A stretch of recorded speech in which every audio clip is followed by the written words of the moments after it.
If we talk about schedules and BYU playing an easier schedule than LSU, that's non-negotiable. That's objective. Can we fix that with the 33-team conference, Coach?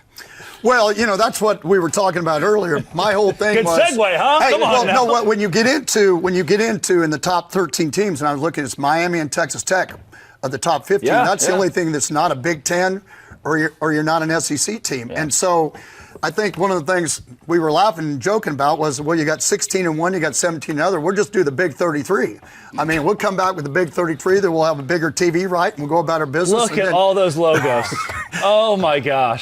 Hey, that's what I'm talking about right there. That's a color coordinated whole top group. And you could you imagine trying to say, well, who exactly is at the top of the standings? Of the Big 33. Oh, yeah. I don't even know where we start. Would you go east and west? Would you go north and south? I mean, how would you do this? You got to regionalize it somehow, right? And this is a wild hypothetical. Here's the weird part, though. I do think that, and we've heard a lot in the offseason, North Carolina, Miami, Clemson, Florida State are lobbying better positioning in a different conference, likely the Big Ten, possibly the SEC, because those two leagues are making $20 million more per team per year than schools are being paid by their TV contracts in the ACC or the Big 12. So I think we're going to see a very different ACC come 2030, 2031 as these TV contracts start to run out and become restructured. That's when I do think you'll likely see the ACC and the Big 12 say, look, we either work together or we die in college football. But right now, the ACC, I think they're 2-5 this year against the Big 12. It's a conference that's trying to get back into the national spotlight without their powerhouses like Clemson or Florida State. They need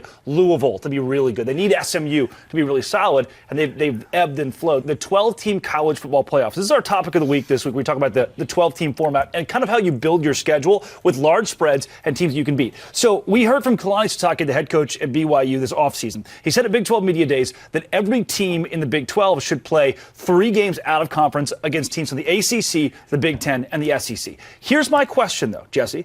If your non-conference schedule features, let's say, Louisville, Ohio State, and then, I don't know, Indiana, 3 decent teams, right? And you go 9-3, you might miss the college football playoff. But if you go non-conference against Samford, Georgia State, and South Alabama, and you're 12-0, do you miss the college football playoff? No, I don't think so. When you look at like SEC schools, right? And here's the reason why. It's because, I may go out and I may play 3 top contenders if I'm BYU or one of those other outside schools, but my in-conference games are not that tough. It's teams like the SEC where every single week it is a battle. Like you look at A&M's schedule coming up here, like they're playing top 10 teams every single week. And that right there is just to me, it shows that you can go through the fire against top-level competition and come out a little bit unscathed. To go win 3 games opposed to going to win 9, 8, 9, or 10 games within conference like that to me holds a little bit more weight than the outside. So Coach, that's what the question is for me. Why would you schedule tough teams out of conference if you lose and you're penalized, or you can just add a win to your win total? So I always had had 4 athletic directors. Yeah. And our deal was we'd always play what we call a slide game where we weren't going to be picked to win. Like we'd play Ohio State, somebody like that, because number one, you wanted to find out what kind of team you had. Yeah. So then we would play a 50-50 game, somebody that people thought we should win, could go either way, or one you should win. Those were your 3 non-conference games, but you always wanted to play one so that if, like the year we went to the Rose Bowl, and even when we went to the Fiesta Bowl, we played Virginia and Clemson on the road and won both of them, which was tough, especially they were wearing all orange, which they don't do very often in Clemson. Yeah. And then we played Oregon State back when they had the Rogers brothers, and you had a really good Oregon State team come to town. We played them the first game of the season, but I think you got to be able to prove to people, just like you do that you played somebody in the non-conference besides, especially when I was in the Mountain West Conference. Yeah. And that's basically in some ways, that's what I think Sitake, he's talking about. He's talking about you got to be able to show when they look at a resume, you better at least have one of those games on your deal. Because I think you can lose one.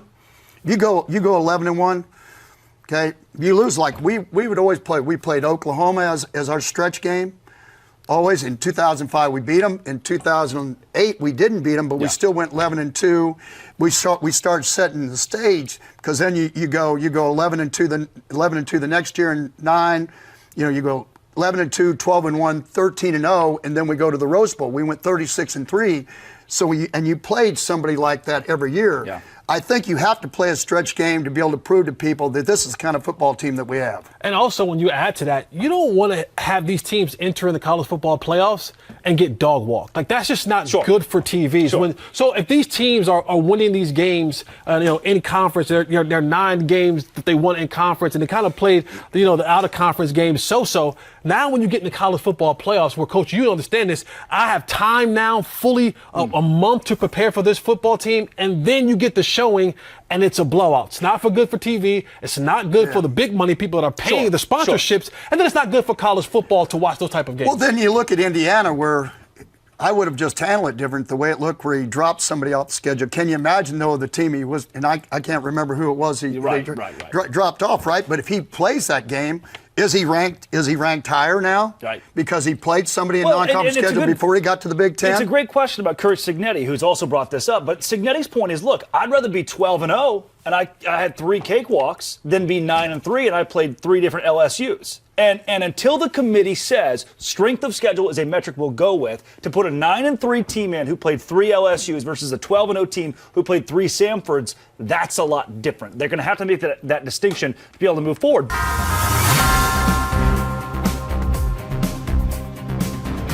It is Texas at Florida. That's where we'll kick this thing off. Florida. So here we go. Here we go. Man, life is a circle. Here we go. 6-point spread in this game, right? If you're Billy Napier, you're going, we're playing Texas and they own it's only a 6-point spread. Again, it's that rat line. It's like somebody smells something here and they think that Texas might slip up this week. Well, it's Arch Manning's first conference game. It's on the road. Welcome to the SEC, Texas. And the Swamp is a tough place to play. And right now, we came into this season and we thought Arch Manning was going to be the second coming to Jesus in football pass, and it hadn't quite worked out that way. And even though Florida's kind of... He's more like a Paul, right? He's one of the disciples. He hasn't quite gotten there. He's a James. Quite gotten there. He hasn't gotten there yet. But I think when you look at that and say, hey, going on the road, Arch hasn't been as good as we thought he would. That's still a tough environment to play in.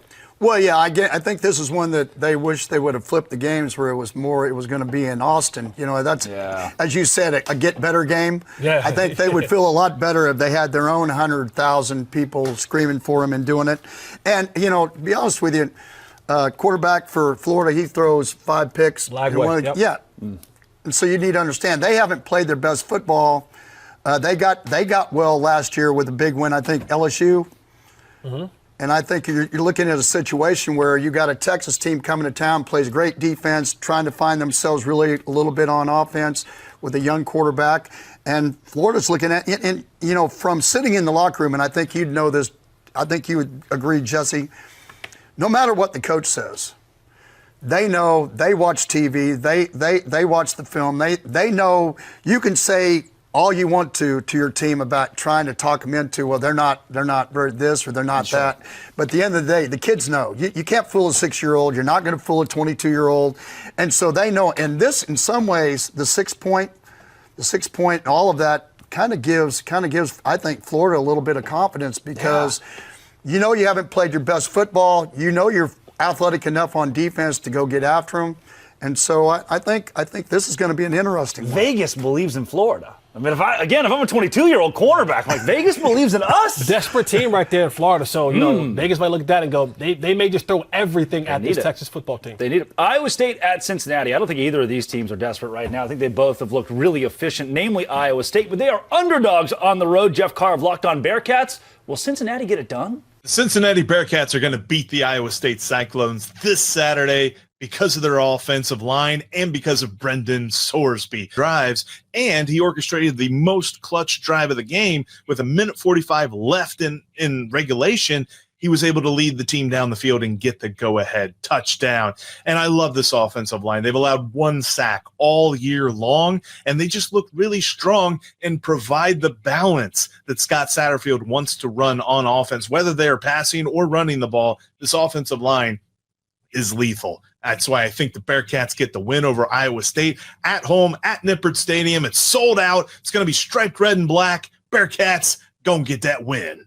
Jesse, sweater to sweater. Yeah. Brendan Sorsby is a good quarterback. He is white hot right now. He's playing some phenomenal football. After taking that early loss to Nebraska, he has been on an absolute tear. Watch out, because he could be one of those guys that can really take over. Coach, you got a soft spot for Boise State. You've mentioned your early years at TCU before the Big 12. You're reminded of Boise State. To them right now because they felt like they got 2 losses. I mean, their back's against the wall. There's nobody that they're taking lightly. It is Kentucky on the road against Georgia. Look, a 21-point spread, 20.5-point spread here, Jesse. I know we're talking a lot about spreads today. I think Kentucky can at least slow the game down to the point they lose this 35-24. Is it basketball season yet? Yeah. Kentucky's waiting for basketball season. Like, let's be honest. Kentucky's waiting for basketball season and going down to Georgia. After Georgia losing to Alabama, they're going to be looking for basketball season real soon in Kentucky. Yeah. Mississippi State at Texas A&M. Coach, I think this is another feather in the cap for A&M. I think Mississippi State is a good football team, but when you're playing on the road against now a proven SEC opponent like the Aggies, I've got the other team in maroon who's playing at home this week. Yeah, they're just playing great defense. I think it'll be closer than what you think. You know, they played Tennessee, I mean, right down to the wire. I think it's going to be the same thing in Aggie land. All right. I've thrown my pen twice this show. It's a record. It's the third time. That's a wrap on this week's College Football Kickoff, presented by Coca-Cola. For this season just getting started, it's heating up. Next week, the Red River rivalry is just beginning to stack the slate of games. Same time, same set, same unapologetic football energy. I won't be here. I'm on vacation next week, but I hear that Coach is going to take our stand-in host to the fair and get him a turkey leg. That's what we're told. Big thanks to Coach Gary Patterson and Jesse Holley for bringing the heat, and to you for riding shotgun with us. Enjoy all the action this weekend. Stay locked in, stay fired up, and we'll see you next Thursday right here on Fire TV.